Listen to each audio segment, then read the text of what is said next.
What is your message on TikTok? It's okay to be weird. Like, if you're gonna be weird, be confident about it, man. Right. Like, it's all right. Like, Yeah. you don't have to be out here just trying to be picture perfect. It's Right. like, what a boring life, man. And welcome back to Podcast on Wheels. I'm your host, Brian Smith, and today in studio, we've got a real treat for you. We've got Erin, also known as Dopahanas, on TikTok. Welcome to the studio, Erin. Hi, Brian. Thank you so much for being here. So let's look at what was it that got you started with TikTok? All right, so I had a funny story. I told everybody I was going rogue on all my social medias, and so I was like, I can't post this, and they're gonna know I'm weak, you know what I mean? I'm not gonna do that. So TikTok had just started, and no one local that I knew at all was on there, so I like post, you know, overnight, so many people just over it, and then, you know, the next day it's 7,000 people, and that was when TikTok started. And then I started to go through all the algorithm changes, and I didn't have a niche, and I was just random. So it slowly grew, but I had a lot of followers that were solid because of that. So it wasn't just a bunch of random people. It just was like click, click, click, and it's like, I don't even know this chick. You know what I mean? Like, what is she? Right. But there's a lot of people with like very devoted followers. I don't know how I feel about that term influencer, because I don't know what I'm influencing. Hopefully not anything bad. Right.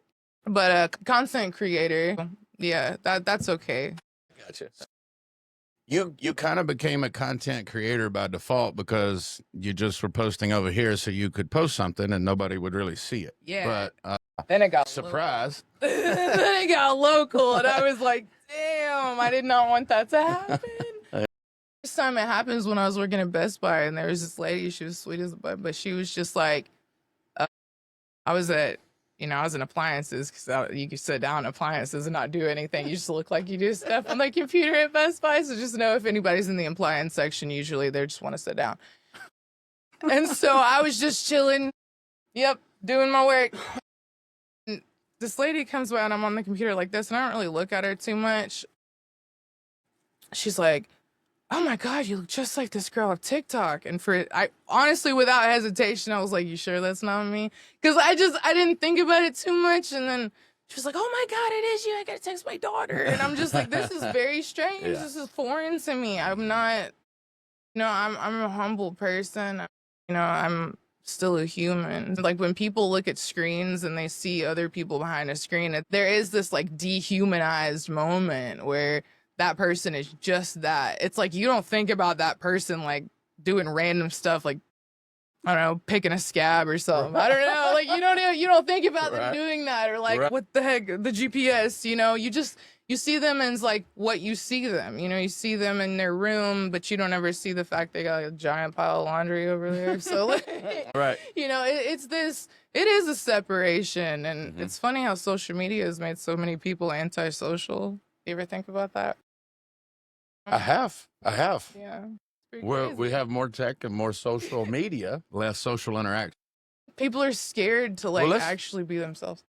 Let's say, just to give people a little bit about who you are, and something I learned about you today was, as you were coming over here, I sent a text, and the group text is to get here, and you called me. Tell me why you called me instead of texting. Texting is difficult. Yeah. For so many reasons. For one, words are hard. I always tell people that, and they think it's funny, but it's the truth. Words are hard. If you think about that, like, first of all, texting is such a surface, like, way of communication. It's so limited. We're already limited by words, okay?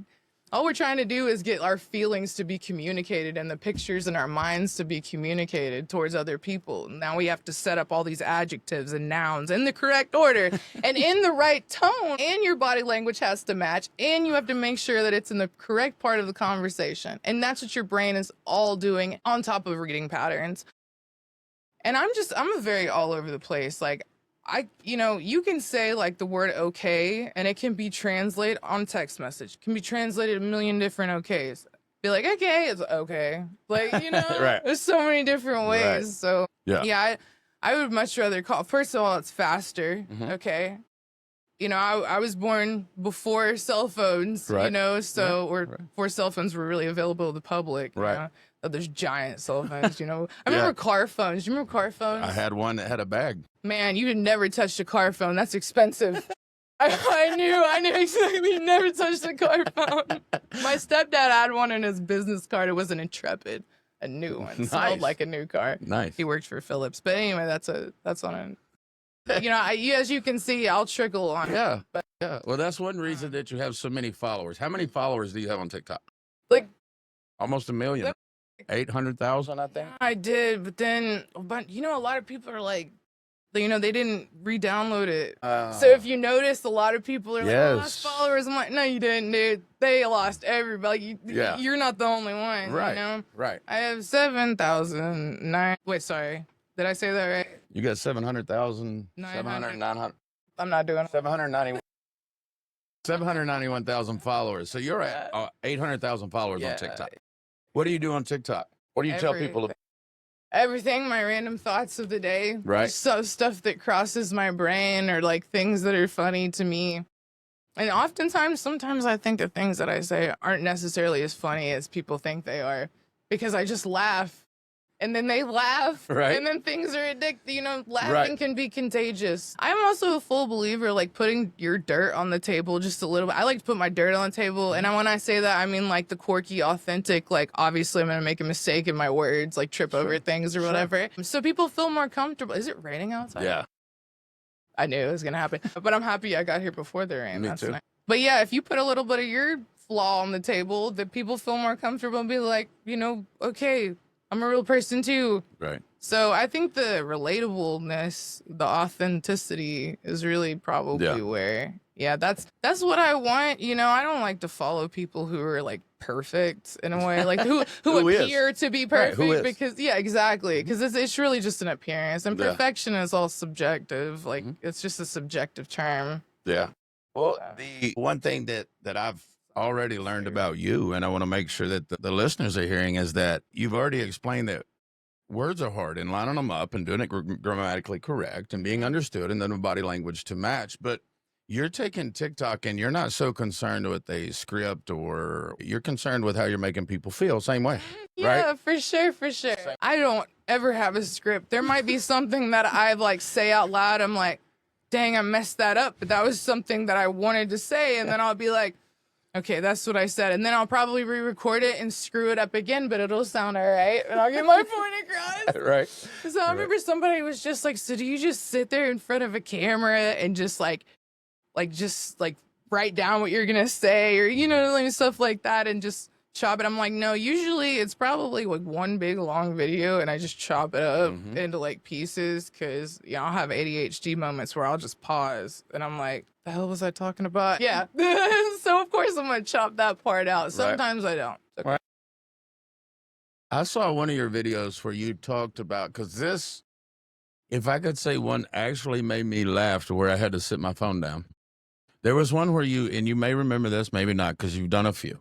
There was one about animal noises. Okay. Can you visit that for me just for I can do that. It's because I have autism. Okay. You want to know, it's fun fact, people with autism are like way more likely, and you can look that up, it was like statistics, but way more likely to have perfect pitch. Yeah. Because, you know, like our brains pick up, all of our sensories are just like heightened, right? So our brains can pick up more better. And also we grow up learning patterns of human to learn how to be that. So that, you know, mimicking sounds is so easy for me. Which you're looking like you want me to. No, I mean, you can't. You want me to do a sound because that's really loud on the mic. Well, the whistle. People tripping out over that bird whistle, and I'm like, they're like, that's fake. No, it's not.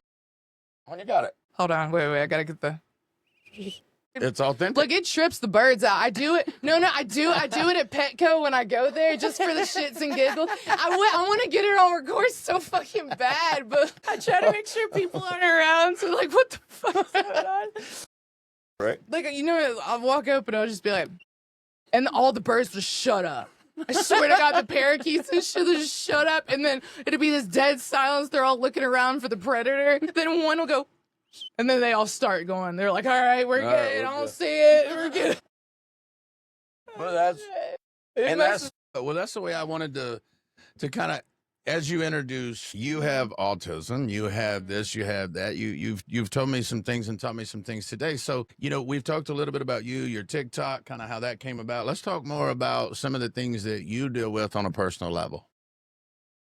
Ehlers-Danlos Syndrome and autism are like neck and neck. Like that's their thing. It kind of comes with the premium package. Also, it comes with like POTS, which is like, I'm gonna butcher it. It's postural ortho something tricardia. Has to do with like your blood and your circulation and shit. Then I got like Raynaud's syndrome, which is where I don't like retain my heat in my hands and my feet. Excuse me. Right. And other stuff like that. But also, even with EDS, which is a connective tissue disorder, which I probably need to go through that before I say this. So you have, God, there's so much that has to do with this puzzle. And I'm trying to figure out which piece I should say first. Because, so your brain has like all these components, and one is called the amygdala, which is your fight, flight, freeze. There's a couple other F's they've added, but I don't know. Right. It's your survival guy in your brain, the one that's like, when it's prime time, when you're in a forest with a bear, that's when that should be used. The problem is most people, because it pumps that adrenaline and cortisol in your system, makes you hyper vigilant, makes you extremely aware of what's happening, but also your heart's like beating like crazy.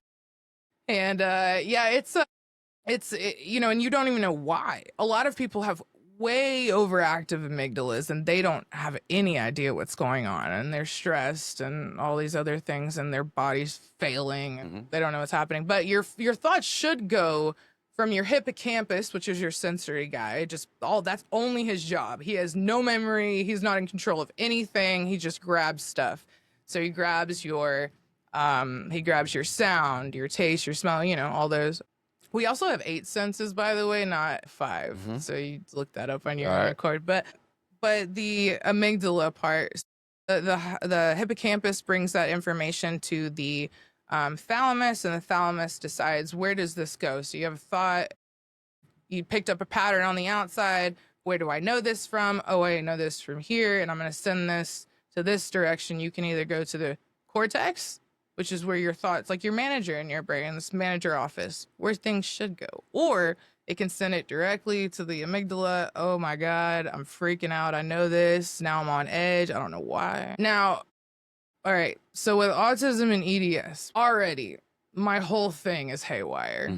Right? I also have CPTSD, which is complex post-traumatic stress disorder. And I've been diagnosed with that since like, I don't even know. I think I was like 11 or 10 or something. I don't know. It was really young when I started the psych stuff. Right. Which they put me on a whole bunch of meds, and that just crashed my life down for a long time. Right.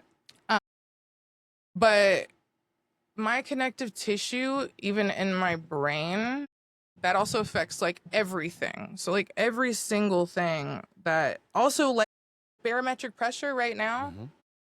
A lot of people are affected with their joints and things like that. They don't really understand why. And it's because when the air pressure is high, it keeps your body together. And when the air pressure lowers, when the storm's happening, it kind of loosens that a little bit. And just the slightest little change can press on a nerve, and now you have all this pain and you don't know why. So yeah, so that's a problem with keeping my body together. My body's already loosely put together because my connective tissue is like spider webs. It's like, it should look like a solid thing. Okay, so your connective tissue should look like this, right? I don't know if the camera can see that. You got it. That's a good. But mine looks like this. Wow. And that's every piece of connective tissue in my body, everywhere. Even my fingernails, every single thing, my sclera, and my eyes, every portion of my body, my organs internally, and then I have the MYH11, really rare gene mutation. The Ehlers-Danlos isn't rare enough, but but I have that one, which is specifically the connective tissue around my aorta, which can cause aneurysms and all that good jazz. But and then I have a cancer mutation called BAP1. Ohio State University did a study on my family and like 800 other families, I think, at this point. Okay. Not a lot of people. Not a lot of people. Not a lot of people. You think that that's a lot of people, but it's really not. No. And, not to do a study on. Yeah, it's not to do a study. Maybe feed or something. like an eyelash in my freaking eye. But yeah, I grow eyelashes in my eye, like in the inner corners due to Ehlers-Danlos for some stupid reason. And then my tear ducts are larger because that connective tissue is weaker. My skin stretches almost 4 centimeters, but my skin doesn't look like it stretches over 4 centimeters, which I'm lucky about that. Right. Oh, hypermobility EDS, we look younger. We do, we look younger longer. Not all types of EDS, but the hypermobility. Well, And I can bend all over the place. Like, you want to see a cool party track? I'm not supposed to do this, but you know, every now and again, it doesn't hurt. You know? That shouldn't happen. You know? So trigger warning on that one. I remember my geneticist for the first time because, you know, what part of the test you're supposed to go like this, right? So she's like, can you touch your thumb to your forearm? And I'm like, yeah, sure. And I do it completely backwards. Well, that works too. You're a winner. Look, you know, my whole life I'm used to like going in doctor's offices and they're like, I don't know what's wrong with you, you're just a weird subject. And then I go to the geneticists, which have like, they deal with EDS patients all day. They even have the zebras all over their office because that's like the symbol or something. And so I'm like, oh, great. A place where they're going to know me, except I'm not going to be a weird patient. I go in there. She's like fucking fascinated with my body. Just like I'm the reason why she didn't quit school. Like, she grabs my pinky and she goes, she's looking at her assistant or whatever. She's like, oh my God, even the little joints. And I'm like, yeah, because look, it's just like all over the place. Like, it's just whatever. Yeah. She's fascinated with me. I was like, dang, really thought I was going to have not this experience. Right. But, I'm longer than I am taller. Okay. Like way longer. I mean, there's so much, like, I mean, EDS is so complicated. Yeah. So I can pop joints in and out of place. It's just not unregular. Yeah. You know? Well, here's one thing that I think. Irregular, geez. Excuse me. Words. They're hard, man. They're hard. They suck. So and most of the people that know me, they know that I'm not an excuse guy. I'm not a guy who's going to sit back and say, you got all this stuff, you know, because that's not who you are. Yeah. You're a light. You shine for so many different things. You do. And it's like, that's why I wanted you here. So tell us your approach. My approach to it. And yeah, totally. I could drown in my diagnoses. I see it all the time on the EDS Reddit, or, you know, there's a couple other subreddits that people just, I mean, they're miserable. I mean, granted, yeah, heck yeah, for sure. I went through that. I went through the miserableness, you know, but I woke up and I was like, okay, either I can just live my life with the sads, or I can just be like, screw it, and just live my life because it's already a fact. It's just good to have the diagnoses because it gives you answers and you're like, okay, I'm not as weird. Like proprioception. I have really piss poor proprioception. I do. It's horrible. Like, it's my brain body measurement space. My whole life I was like, so clumsy, Erin. And I'd be like, I swear to God, I don't mean to do this. Right. But I didn't know that it's not me. It's not a carelessness. It's not a, you know, it's nothing that has to do with me and my everyday thinking. It's my actual body brain med. I have no control over that. Yeah. You know? And so it's stuff like that where I'm like, dude, give yourself a freaking break, but don't become victim to it. It just is what it is. You're built different. I have perks to this, okay? I can contort my body in ways no one can. So I can fit through things and hide and curl up like, you know, Stitch grabs his feet and like rolls into a ball. That's how, you know.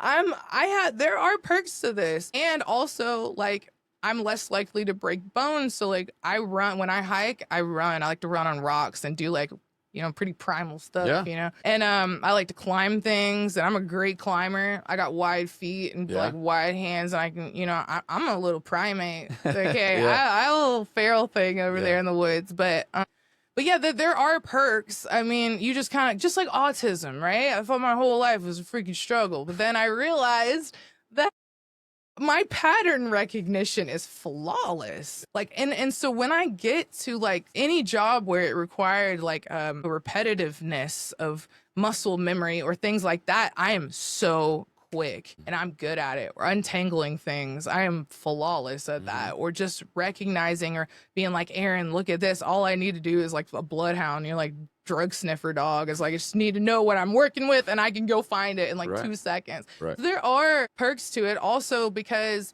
like I have synesthesias.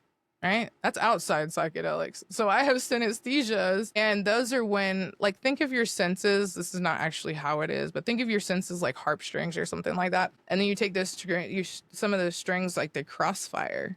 So you ever heard of feeling colors? Yeah, it's a thing. Yeah. It's a thing. Yeah. And there's, there's other types of synesthesia. I just thought it was normal. I thought everybody did this. I thought art girls, I thought art girls just knew colors. I thought you just knew the personality of the color. It was just a normal thing. Or, or like how 7 is aquamarine and it's February, and that makes no sense to anybody, but it makes sense to me. But and so, but also that's a cool thing because it also helps me with my art. I have something called what is it? It's my tactile one. It's touch to. I have a lot of tactile synesthesias, but it's touch to sight. So I can look at something, like say I'm digging in my purse for something. If I go and visually look for it, not gonna find it because my brain's so focused on the visual pattern recognition amongst my hands. So if I don't look at it, I can find that baby in 2 seconds. Like if you drop something in the trench of your car, I'm the best tool because I can conform my hand into like this jelly type of thing, and then I can reach down there. I know exactly what we're looking for.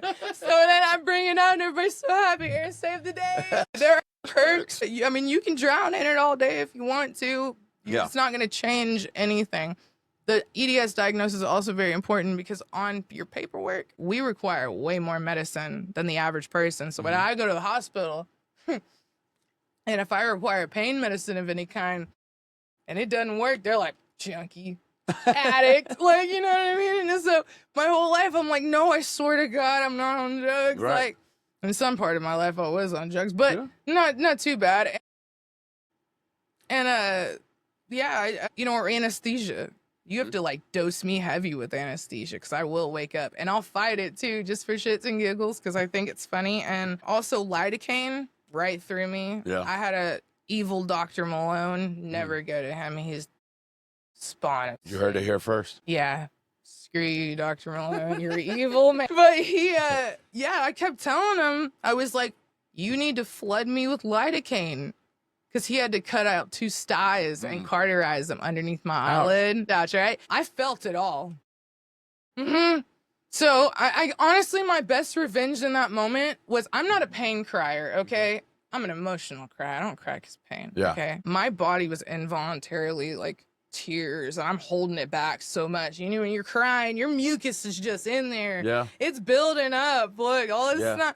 So he, like, the last one, when he started to cauterize it, he touched it with the little hot knife. Yeah.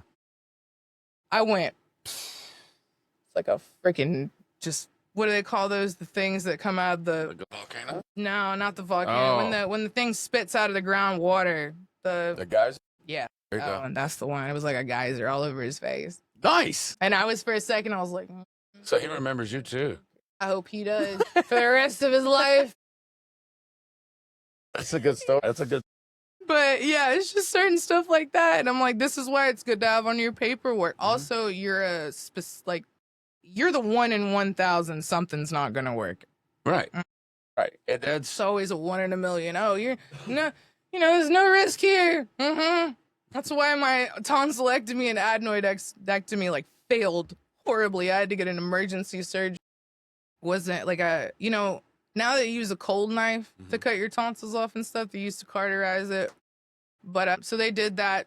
So safe and so easy. Everything's gonna be fine. 1 in a million chance. It's a day surgery, right? No, it was not. It was not okay. Yeah. I did not heal because by the 4th week you're supposed to be like on solid foods, Right. 3rd week you're getting there. Yeah. 4th week I was in Crystal Hospital with a mixing bowl, a stainless steel mixing bowl, just pouring blood from my mouth. Oh, wow. And then I had to go in for emergency surgery. I had to get everything cauterized up there, too. I also had blood vessels break in my nose, probably due to EDS. They said it might have been a side effect of Tamiflu at the time, but I'm pretty sure it had to do with my EDS. So tell us, you also shared a story about somebody, your mom, and kind of what that went. So tell us your approach to that. Cool. Can I? Yeah. Okay. Yeah. We'll take, yeah. Yeah. You got one? I think I got my Mary Jane in there if y'all are into that. That is She what does, it is. You slick people. Of course it is. What strain is that? I don't know. That's why I don't even. Just rate. You got it, Courtney. Perfect. So you're keeping track. I was going to say, just mark it. Do what? Right. And plus, when I put it through the software to pull the dead time. This is sour diesel, I think, in our in-house. Our in-houses are way better, honestly. Yeah. Those and the fucked ones. These guys came in the other day, and they brought like flour. Never impressed with shop weed. Right. To be real. Yeah. Their prices are high though, but I'm hoping my owner. Nice. That stuff's so all over the board. Yeah. We're doing weed, right? But moving strictly to Wait, so you quit weed and then started CBD? Yeah, weed withdrawal does that. Like some crazy vivid dreams. I gotta quit every year for my psychiatrist. She takes a drug test because she got audited during COVID.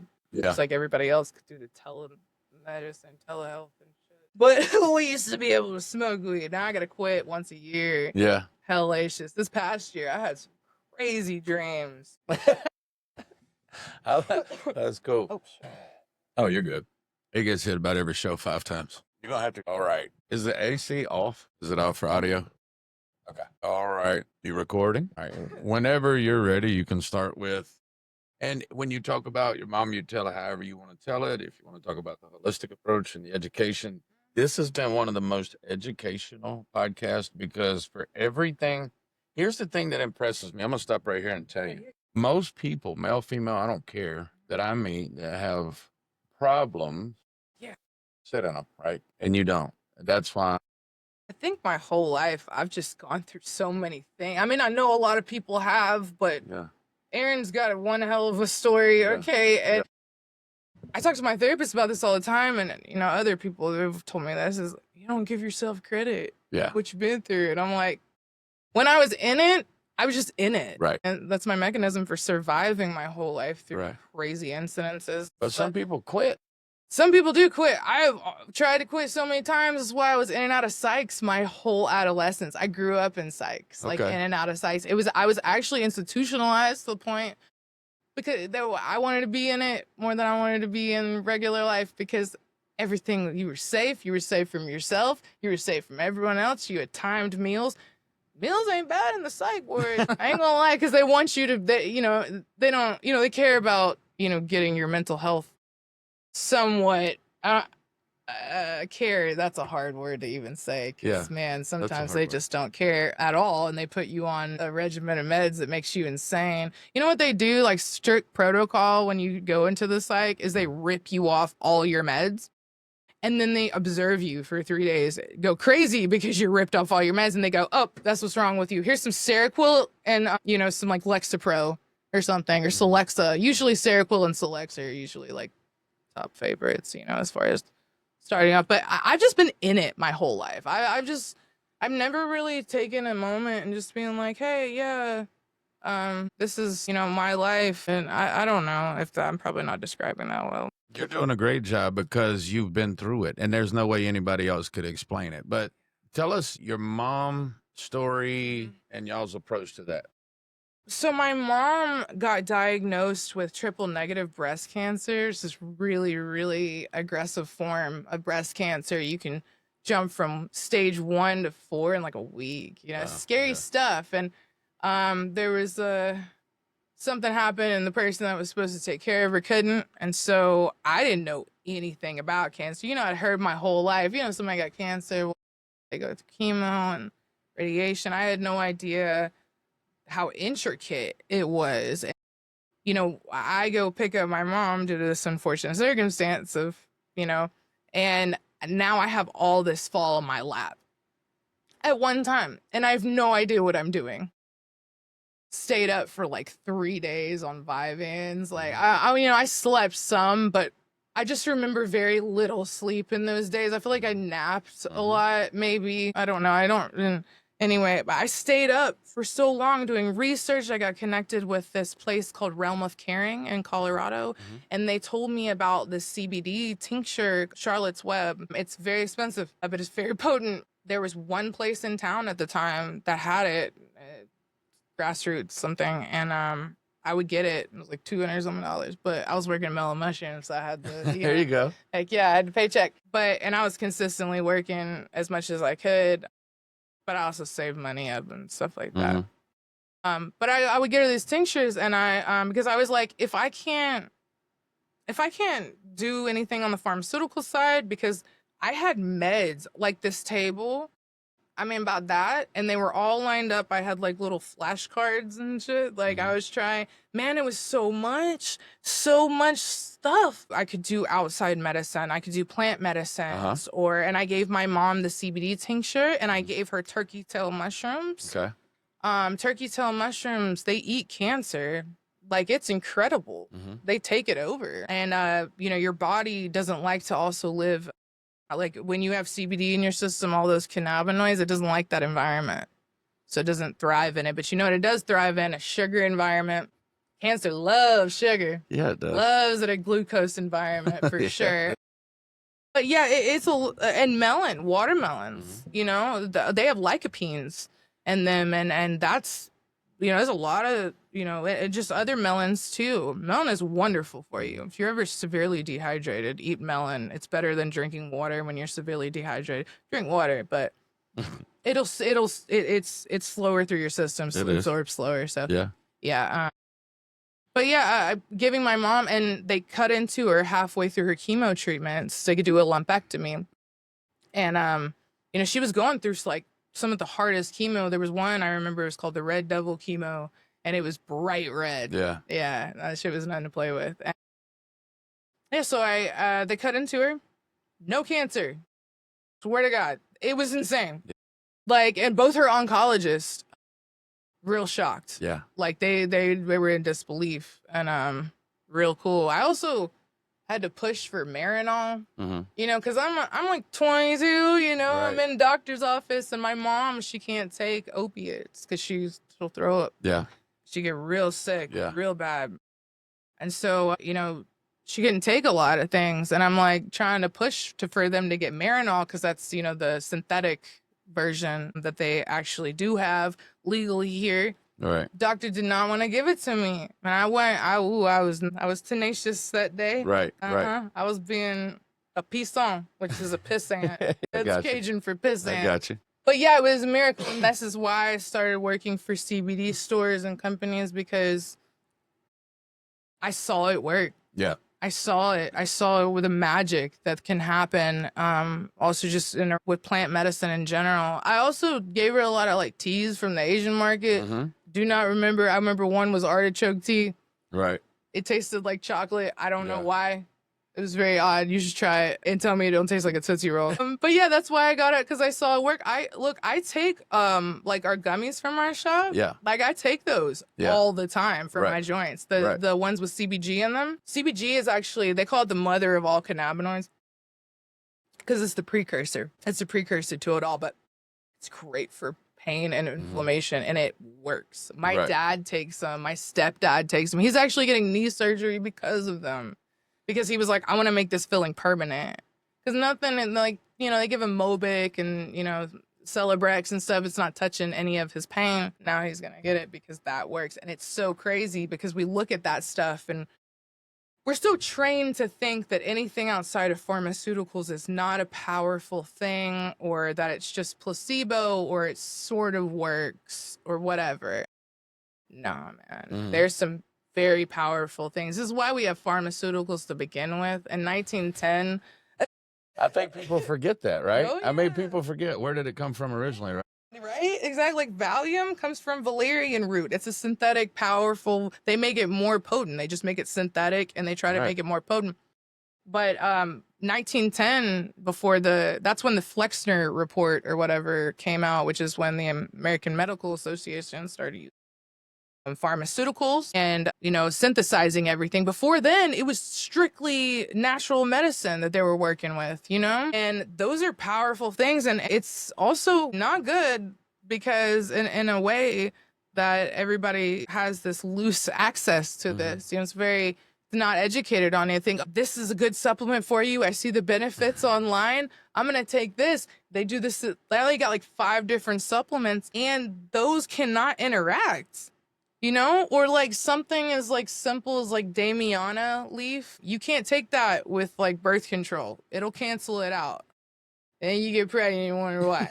Because your shit doesn't work.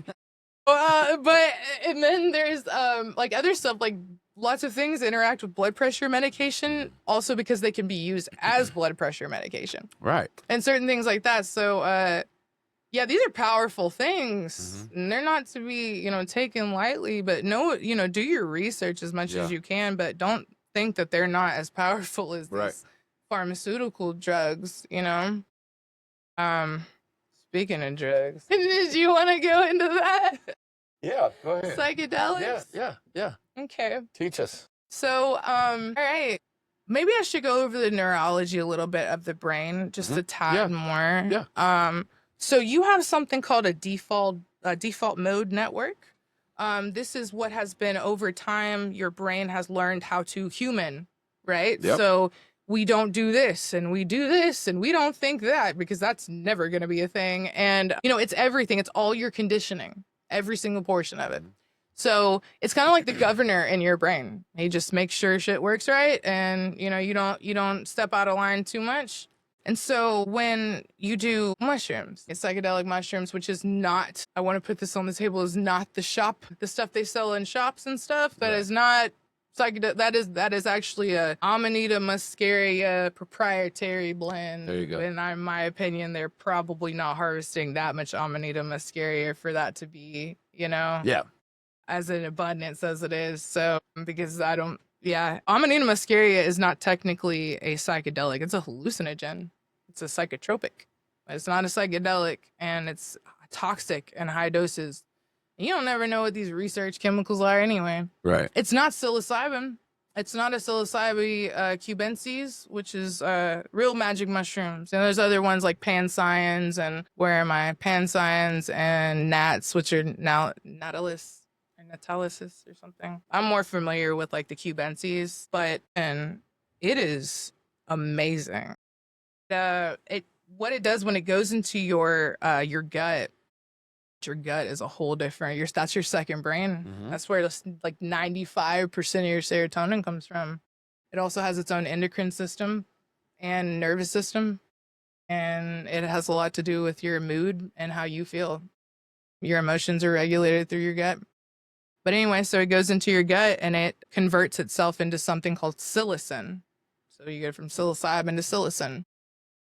What the psilocin does is it goes into, basically imagine it like a room with these big machines, and those produce your serotonin. And it's an agonist of your serotonin receptor. So basically it shimmies them up and makes them work better and starts like flooding you with good serotonin, you know, which serotonin is like some miracle, amazing thing in our brain, because DMT does the same thing. And look what happens. You know, you go and transcend to somewhere else because the serotonin is working better. And what SSRIs do, like antidepressants, what they do is they put a drain stopper on your serotonin that you're already naturally producing. They put a drain stopper from it absorbing so fast. So they're trying to build it up so little things don't fall out too quick.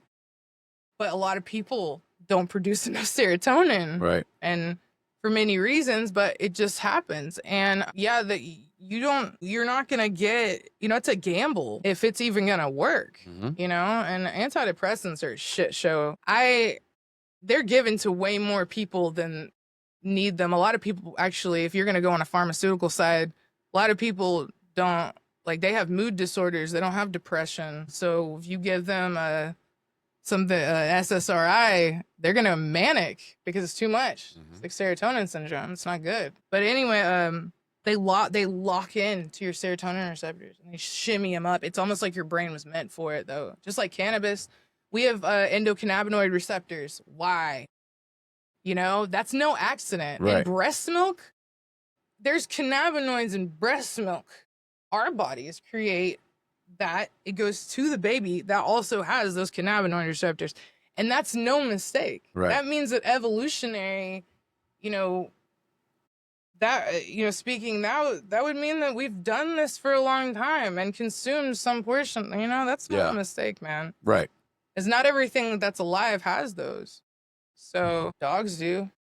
They do? Yeah, that's why dogs can get high. Okay. I didn't know Yeah. dogs could get high. Well, that's why they make. I mean, they have to have some type of cannabinoid receptors for dogs to have CBD, and that's a very common thing to give dogs. We did have a dog with a Yeah. ACL injury, and at that point, she was still fine to move around, but they gave us some CBD oil, I think, to put on her food. Right? Would that be right? Okay, I do remember that. We ordered it and got it shipped from the whatever, and we just sprinkled it on the food. And CBD oil is, I mean, like I told you, I give my mom the tincture, but you don't want to give an animal tinctures because it's got alcohol in it. Okay. So they're not going to want that for one. Yeah. But putting it on we make dog treats at work for him. My mom's dog takes them. I got And you. he's got like Cushing's syndrome and stuff. And he's doing great. Yeah. His old ass. Yeah, he's doing great, my baby. That's awesome. Well, tell us you had, so here's what we've done. We've covered who is Erin, who's Dopahonest. We've covered a TikTok. We've been up with that. You've grown it organically. You're still making a ton of videos. You're making a ton of people laugh. You've showed us a different side of you today that I haven't seen on TikTok. You're very intelligent. Thank you. And you get a lot of things that people don't get. I try. Well, I wouldn't say I think maybe that's just my life. Maybe I've just had this natural curiosity on like. I think it's a gift. No, I think it's a gift. I think it's who you are. Tissue. I believe that as well. Yeah. No, I think that's true. I don't know if it's the Cajun part or what. Hey, but another thing psilocybin does, or psilocin, right? It cuts significant blood flow to the amygdala. Harder for your brain to go into survival mode. Yeah. You might cry on mushrooms, but it's very difficult for people to actually get angry on mushrooms and freak out like that. You know what I mean? Yeah. You might wig out and cry or something, but to be like anger, rage mode, very, very rare circumstances. The only time you would probably find that is family history of schizophrenia. Right. If you have something revealed because. Oftentimes. And that's why you did. I do want to make sure we say this right now, okay? Yeah. Because you did, as we were talking before the show, you said, please find somebody that can teach you, show you, coach you. Let's not just go try to find. Not everybody's ready to meet that shaman. You know what I mean? Yeah. Like, right. Not at all. Right. And that's a problem. Right. I remember a long time ago when I was a rookie, you know, I was a baby tripper is what I called it. I wanted I was just so excited. I wanted everybody. I was like, I wish everybody could feel this, you know? Yeah. And my buddy who was pretty experienced, you know, compared to me, he was like, nah, you don't. Unfortunately, not everybody's ready. Right. And it touched my heart because it made me sad, but it also made me feel like, okay, like this is something more, you know, that not everybody is at that point, you know, and I also tell people this, it works with what you got, you know? So if you're a surface level person who doesn't really have a lot of depth, which is fine. It's not to say you're bad or mean or, you know, that's just you. There's a lot of surface level people that just don't go in depth in life and they just slide, you know, they just ice skate through life and then they die. And then, you know, whatever. They had a whole life, just surface level shit. It's just going to work with your surface level shit. It's probably going to give you some good visuals. Maybe it'll show you like some geometric patterns or those are cool. Yeah. Or fractals. Those are, but you know, it still works with what you got. So if you're a deep person, the more knowledge that you have, better it is. So that's why it's also better to do when you're older. You know, I did a lot of LSD and stuff like that. I did a lot of like party stuff when I was young. I used to work festivals and things. Right. And raves. But I only did and I did such a teeny tiny amount one night. I was at a party and this dude had this was like his personal after he had just sold all his stuff. And I took a little, I just felt the nice body euphoric. Like I just felt like jelly. It was beautiful. Everything was all right, but I wasn't tripping.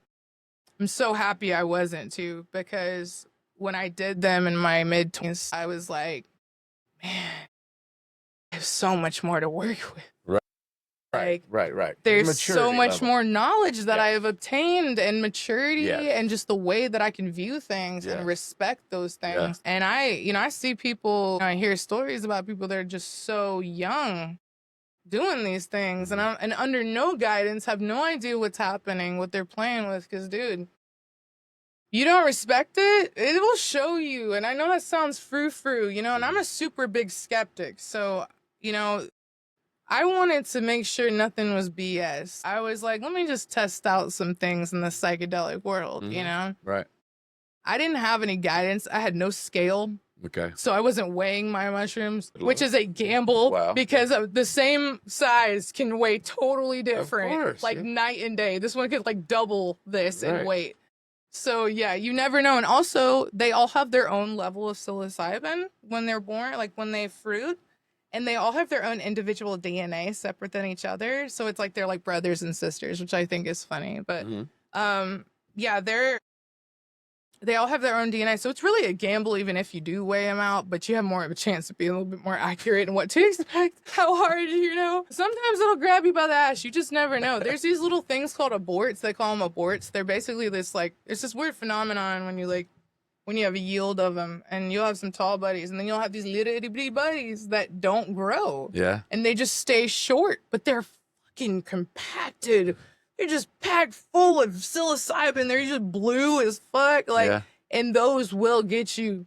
So, hey, you know, but Yeah. I was also, so I don't know, I kind of just like learned how to like gauge the psychedelic, like being in that, Right. you know? Then I started to integrate myself in public, and man, you never know how hard you're tripping until you enter public. That is another level. I swear to God, ask anybody who does mushrooms. But yeah, I don't recommend any of that. Don't ever do what I did, ever. Yeah. Because I have had some moments in those times that scared the piss out of me. Right. Just for the simple fact that I was overdoing it, or I was doing it in not the right set and setting. I mean, I don't know if you know who Timothy Leary was. You know Timothy? Okay, Yeah. turn on, tune in, drop out, right? Yep. So, you know, him and Ram Dass, who was Richard Alpert. Okay, righteous. Do you know about Ram Dass? You know who Ram Dass I is? heard, but Oh, no. okay, right. You look into him. Yeah. He's a guru in his own. All right. But before he was Ram Dass, because he went to India, he was Richard Alpert, who him and Timothy Leary were, you know, psychologists and, you know, social scientists and at Harvard, and they were studying the social effects and just effects of LSD. And, you know, they created set and setting, which is your mindset and the setting around you. Mushrooms are not a party drug. Whatever. If you think they are, good luck, man. Not gonna happen. Then you're gonna blame it like Right. it's the problem. But no, it's you. It always is. Yeah, a lot of times it It is. always is. Yeah, and so you do them at a party or around people you don't know, or just, I mean, you could even be at the house with like 4 people and like, no, it's just too many, Right. too many humans. Right. Like if I trip, it's around one person or myself. If it's by myself, I will do these things called closed-eyed tripping. That's what I really wanted to dip the pool in, you know, because that's what they do at like Johns Hopkins University and stuff. Right. And like all those psilocybin therapy clinics. I was trying to mimic what they did as much as I could at the house just to see. Johns Hopkins came out with a playlist, which is super intense, and you better be ready for it if you're going to trip on that, because it takes you through a journey through your entire trip. Laying there with your eyes closed on a high dose of mushrooms, that's not for the weak. Right. It's not scary necessarily if you don't let it be. Right. You know, it's all in your mind. Right. You have all the power to be like, okay, Yeah. you know, you don't scare me. It's like Yeah. something pop. And it's not like things are gonna just go you know. But I mean, if something were to scare you, you'd be like, you know, Yeah. and like, Yeah. it's not something to be scared of. They're always there to help you, never hurt you. But the people that aren't familiar with all of these things, they'll walk into it and ruin themselves, and that's not what I would, you know, like. So no, not everybody should do psychedelics, and not everybody's ready. Well, I've had conversations with people that were looking at maybe taking a trip, like a friend of ours, Mike Zeller, has the weekends, and he does those, and it's like, I need to connect with them. yeah, definitely, we need to connect you guys. But I had a guy that I know very well who's been through, let's just say everybody's been through their own stuff. But I talked to him and I said, would you be interested? And he said, I don't know that I really want to let go of the pain from that. Yeah. But he accepted it. And so when somebody accepts it and they're convicted and they believe that, I'm good with it, right? Yeah. And not everybody's my assignment. I have to remind myself of that. I can't help Oh, it. yeah. I know. Right. But teach me something here. All right. So you got this knowledge, you got this experience. All right. You've got some tattoos. Yeah. Tell me about this tattoo on this arm. Yeah. Trust your struggle. Okay. Tell me about that. Because you gotta trust whatever you're going through. I was 18 when I got that. Okay. But it's like all my tattoos, but I haven't Okay. got a tattoo in years. Okay. But I actually filled this one in. It was a tattoo expo. Dude had been tattooing for 3 months. He Nice. didn't know what he was doing. Yeah. And he screwed it up. So then I was like, man. So I took it and I filled it in. And it's not bad. I mean, it's not terrible. It's a fleur de lis. Everyone has it. Of course it is. I think I got one too somewhere. Do you? Yeah, there you go. Yeah, you do have one. Oh, yeah. Let's see. I lived in New Orleans, and I was in Louisville at the time, and Louisville has the fleur de lis on every street sign. Oh, yeah. You go to anybody's mama's house, like, they're everywhere. Yeah. My mom's house is full of them. Yeah. And it forever will be. Your mailbox. Yeah. But, yeah, it's but something, sorry, what was the question? No, I was just talking about tattoos. Tattoos, yeah. And- I mean, trusting your struggle, trusting whatever you're going through is going to bring you to somewhere. I didn't know how old the tattoo was, but that's cool. Girl. That's cool. It wasn't that long ago. 18 wasn't that long ago. No, not at all. No, So totally not. So as we kind of get towards the, you're good. Go ahead. As we get towards the back end of this show and go through some things here, I want you to take us back to some of the moments as you were building your TikTok, growing your TikTok unexpectedly, organically, just happened. And then kind of bring us up to, okay, you've got 800,000 followers. These people, sometimes they're concerned. You were able to raise some money for bingo. You were able to do some good things, but like, tell us about that journey with TikTok. And then like, what would you encourage people to do if they follow you? Like, this is how to interact with Erin, you know? So, and take your time. Let it out. Let it out. Let it out. All right, so what would people expect from me? Like, you started the TikTok, you had that journey, right? And then Like if how somebody it all wants to- kind of happened? and people communicate. Like, if somebody follows you on TikTok, Yeah. all right, and they send you a message, like you're the type of person, you don't have a management company managing an 800,000 follower TikTok account. Never have. You're doing it. And I don't think people understand what that demand is like, because you want to answer everything, right? Dude, yes. And that's the thing is like, okay, say I did have somebody with my social, it's not gonna be like me authentically, like Right. making typos, Right. cool stuff, and like saying stupid stuff, Yeah. and like, oh, let me add on to that.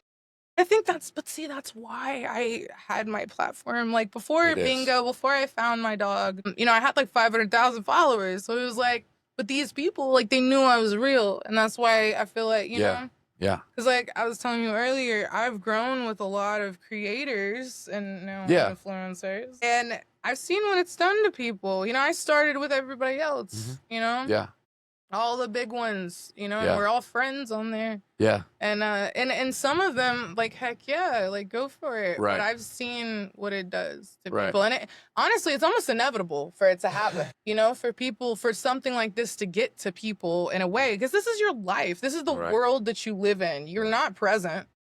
You're never present. Once stuff gets to a certain point, you're not present. That's why I hopped off, Yeah. because I was like, whoa, hey, too much. Yeah. And I was like, I can't go on this little yogic journey that I was going on with all this like mayhem and demands and questions. And I want to, and all the good like parts of it. Yeah. There's tons of good stuff. I It want is. to reply to those people more, Yeah. but I can't. I know. And it sucks. And I'm like, But that's why, Erin, that's why when I met you, Yeah. I had no idea you were Dopahanas or you were any, yeah, I didn't let anybody know. But it's like, okay, the second or third time we talk, I'm like, okay. And I feel like part of my gift is I see things or I meet people and I'm like, hey, there's more to this story here. Like there's other people that I met that work with you. I haven't asked them any questions. Yeah. Okay, but that's okay. And if they see this, Interesting. it's according to his mood. And well, it's his gut health. It's according to what he ate that Yeah, day and it's his just- mindset. That was gonna kill me. I love him. He's just as neurospicy as me. Cool. Yeah. Well, It's like a little brother. Like, I got you. But here's one thing that I wanted to ask you about, because I'm kind of seeing like Oh. you didn't get you said a certain maturity level to have certain experiences. So you're at 800,000 followers with TikTok. and it's overwhelming. But see, here's where I'm going to be me for a second. Go Okay? I'm looking at it going, What is she gonna do? you need no more people need to hear you. Oh, I know, like I need to talk about this stuff, right? Well, Or I think we need to figure out, like, there's so much more, and I feel like I can see your heart and I see your light and I Yeah. see what you want to accomplish. And it's just you're a giver. You are. Yeah. And that's what I want people to see, because you're funny as whatever word you would want to put in there on TikTok. But there's Funny. yeah, but there's a lot to you. But how do you balance that? Help me out here. Like my Is it an autism gift? Yeah. Yeah. Are you talking about the multifaceted, like Yes, all over? yeah, Yes. Yeah. It's a gift. 100%. Yeah, because kind of like I kind of told you earlier, Yeah. we learn how to human, and it sounds alien, but it's the truth. Like Yeah. you learn, like autistic kids have a way harder, difficult time just being in normal because Yeah. the world is not built for us. Yeah. But so, God, Erin, where's your brain? Hold on. I go really fast at over processes. That's too. cool. So I jump ahead a lot of times, I'm but sorry. I cannot. no, sorry. I can't follow that though. Mine's Yeah, speed up, dude. What are you doing? my bad. That's my. But we go down rabbit holes Yeah. like crazy, man. Yeah. So you try your whole life to figure out what's the meaning, what's the Yeah. purpose, why Yeah. am I doing this? And because of that, autistic people need like the foundational learning. Yeah. The things that I learn, I need to know every component, the whys, why nots, hows, because if I don't, it's not gonna make sense to me. Mhm. I have to know every single thing. So we dig and Yeah. dig to down to the bottom, to the abyss. Right. Like, and that's how and then it stores so much more in my brain because I'm so hyper fixated on it versus the neurotypical person who's going to study this whatever. And he's like, okay, I got the gist. I'm pretty sure I can do this, but there's certain stuff. And also you haven't taken the time. Your brain hasn't locked in enough either. The hyperfixation portion, that's someone that's neurotypical, has a hobby that they enjoy and they know every single thing about a car. Sometimes those people are autistic, but sometimes they're not, but they just know so much about it, and that you're in that world. And so when you're autistic, you spend times in those worlds for so long, and it's programmed, and then you move on to some other hyperfixation and you forget about that one, but it's programmed in your brain. I started listening to philosophy at night for like 4 years consecutively. I listened to Alan Watts every night before I went to sleep. Even if I was drunk, this is when I used to drink, but even if I was drunk as on someone's couch, it'd be on my phone on YouTube. Phone's on 23%. I don't care. Right. Like it was because I was trying to subconsciously program my brain with more open things, and I think that works. There is science to that though. Yeah. But where was I? Oh yeah. So the multifacetedness. I mean, I also have just a really all over the place life. Like I lived with many different kinds of people of all cultures and classes and just stuff. I mean, my grandparents, they come from, Cajun, Creole life. Where at? What state? Where at? Louisiana. Of course. Where at? New Roads. Okay. Point Coupee Parish. Yeah, it's in the middle of absolute nowhere. Yeah, never heard All of to it. death. Sorry. Yeah, it's close to I-10. It was still in South Louisiana, no North Louisiana. I got you. No, we're not them. I got you. Totally different. There's a difference. You've lived in Louisiana. There's a difference. There's a Big difference. It's a facetious thing, but it's true. But yeah, so and my pawpaw, he built power plants all over the world. Him and my grandmother, they got married. She actually had to leave Catholicism early. I don't know if I'm allowed to say that. My great aunt is probably going like, why this happened, but just wild guess, maybe like a shotgun wedding or something. That's good. But she had to leave Catholicism to go to Methodist because my grandfather was Methodist, so you get pregnant. And you can't just like convert to Catholicism. So anyway, he had a degree from LSU, and he ended up being over power plants all over the world. So she leaves. My grandmother's from Morganza, Louisiana. Okay. And she grew up in the Great Depression. Right. With like 12 other, it's like 12 kids in the house, and she raised damn near every single one of them. So like my grandmother was like, my grandparents were they were so freaking cool. I'm so happy that I come from them. Yeah. But because they were just so well-rounded, and they lived in like Egypt, Venezuela, Jamaica, Okay. all over the United States, and so we have like stuff from all over, like the Right. bazaar in Egypt. We have like a lot of like brass and like really cool, like they didn't bring back bullshit when they went to places. Like they Right. brought back actual cool stuff. Like I have this little chair from Venezuela. It's like got alpaca fur on it, and it Right. was built by these little kids in Venezuela. That's cool. I still have it. And my papa, he went to go take it. He was trying to get a hard hat made right over by the bazaar, and so he asked this guy, and the guy was like, he didn't know what a hard hat was, so he took it to him and he showed him.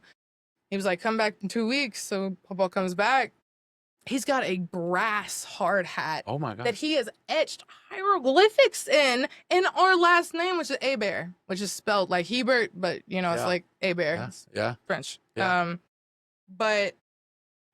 Yeah. So I mean, it's just cool stuff. That's awesome. It's super cool stuff. It We is. just, and then like I said, I lived, I bounced around. I lived different lifestyles too. Lifestyles that you wouldn't believe me if I told you, and I've also just, oh man, it's just so much stuff. I've just been everywhere, all over the place. There was this movie in the 90s called North with Elijah Wood in it. Okay. And Bruce Willis was in it too. It was called North, and North leaves his parents because he's just not feeling it. And North goes and he travels from like family to family, and they're all different. Like Reba McEntire's in it. I need to watch it. It's a great movie. Yeah. It's called North. It's so underrated, but it's a thing. I got you. Well, Uh, let's tell me this. I've got one, maybe two more questions for you, and then I'll let you off the hot seat for today. All right. So, what is I ain't said enough. you've had to have this thought? What is your message on TikTok? What do you want people that they're following you, they see you, they hear you? What do you want them to hear? It's okay to be weird. Like, if you're gonna be weird, be confident about it, man. Right. Like, it's all right. Like, you don't gotta be normal. Being normal is boring. And, like, just be gross and weird. And, like, just be fun. Like, Yeah. you don't have to be out here just trying to be picture perfect. It's Right. like, what a boring life, man. What a drag. I would just rather be just funny and interesting and say the things that people think, because I already do say the things that Right. people think. They just Right. don't say them. And I'll describe stuff in detail Yeah. that you don't even think about, but you know that you do that. That's a total ADHD moment. I'm so sorry about that. That's cool. But it's all right to be weird. Also, like, it's nice to let people know just a little bit about the neurodivergent parts, or Well, the you're, EDS parts. you take ownership of a lot of things, Miss Erin. Where did that come from? Ownership. Yeah. Where did you? Is that a trait from? Like, just owning my. Yeah, just My hey, this is my life. It's almost like I'm sitting here going, okay. It's like she's got a good grasp, and you may say you're not, but okay. But I see organization, and I see that you're going to have this much time for these different things, and you're going to really focus when you need to focus, and when you're not, you can chill, right? I've never heard Erin and organized in the same Exactly, conversation but unless it was unorganized. But that's what I'm saying. But to me, I'm sitting back going, when people get to a level of maturity that you've gotten to, and they understand, this is who I am. This is how God created me. This is what I do. How did I get there? And it's like, To be you accept honest, it. I got through psychedelics and talking to God on Yeah. psychedelics. Yeah. So, because that's a thing. Yeah. That's a thing. You lay down, you take 5 grams, and you chill out and close your eyes, and you will talk to God. Like, you just have to listen. Like, I swear, it's insane. And whatever that, and it's all the same thing. Like, it's all that inside voice, the you behind the you. It's all the same thing. It's all the same light source. It's God, man. It's everywhere. It's in everything all the time. It's not just some like dude in the sky. It's like in all of existence. So that's knowing and being able to see when what I've been shown and told in my mind and in my, in my heart, like, that's how I've accepted it. Mhm. Because like I said, it shuts down that default mode network. It brings your brain to the most childlike state possible that they know about. Like, so, because like I said, strips the conditioning away. So you have a clean slate to work with. And that's why the neuroplasticity is so, great when, that aspect is so great when it comes to psilocybin, because now you have the room to make your brain different. Now you have a new chance, now you can make that comes from practicing. Yeah. You're not going to get fixed just from doing them. Right. That's not how it works. Right. That's a huge misconception. There's this little like meme on Reddit that's like this little mushroom right here and a stick figure. He's like poking it with a stick. Yeah. He's like, fix me. All right. That you have to do the work too. It's like it walks into your house, and a lot of people have different size houses and many different types of rooms, and some rooms you've never even been in, some rooms you didn't know existed. You just shove stuff in some rooms. It's all dirty. Right. The mushroom comes in there with all the supplies, and it's like, hey, I'm going to be staying here for a while. We need to go clean. Yeah. And, come on, get up. I'll show you. It's not as hard as you think. Right. You just have to let go and trust me. And then when it's so... I know. It is getting warm. It's just you have to trust it, and it'll go in and it'll help you clean, and it'll help show you. And it's not gonna just clean if you're not willing to help it too, Yeah. But it's always there to help you, never hurt you. And it just gets you more connected with that inner connection. Yeah. And that inner connection brings you connected to everyone else, So it's like you think like, okay, I'm going to take an analogy from someone. I'm going to try to like not butcher this, but this guy named Duncan Trussell, he has this philosophy about dog shit. And so he's like, if you have dog shit on your shoe and you walk around and you think the whole world just like is full of dog shit, because like then dog shit must be on every single surface, then you're going to be in hell. But if you just look at your shoe and like, oh, it's just dog shit on my shoe, and you just wipe it off and you just go about your day, it's not going to seem as bad. And so when you are around tracking the same shit that you are, and you're perpetuating that onto others, that it's not going to do anything for you, but make your life shitty. You know what I mean? Yeah. And so, but if you get into yourself, one time I was on mushrooms and I heard the way to heal the world is to heal yourself. And when you heal yourself and you're around others, even just being around other people will help them be like either start on that journey, or you'll drop little seeds that become flowers and people you don't even know. Yep. And so, that's how you heal the world, because those people get healed and then they go and they do the same thing to other people, and it's a chain reaction, and that's how you heal the world. That's the That's why message that we're comes here. out at your TikTok. That's what you're telling everybody. You're helping 800,000 people. I'm helping like 10,000. Okay. There's a little difference in the. No, No, not see. true. I disagree, because here's the thing about helping people. You never know what plant that like I said, the seeds. You could have spread a garden and somebody started that with just one seed of word, and then they go and then they spread that throughout their entire life. You could have said a quote to somebody, look, that is yours.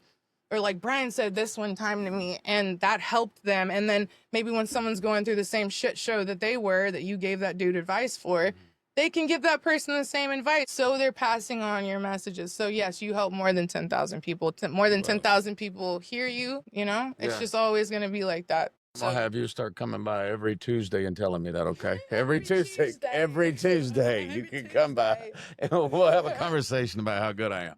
All right. Like a little therapy. Well, guys, I want to thank you for watching the show today. And if you got something from the show or you have questions for Erin, you can follow her on TikTok, and you can find there. We'll put the link here. If you send her a message, she don't reply. She's trying to get to you. Hit us up. If you've got a legitimate question, come through us. We'll make sure it gets to her if it's legit. If you're looking for a date, don't try to go through me. I'm not passing the message. Say no eHarmony. Yeah. We're not swiping on this. We're trying to help people. Yeah, All exactly. right. So, but guys, thank you so much for watching Podcast on Wheels.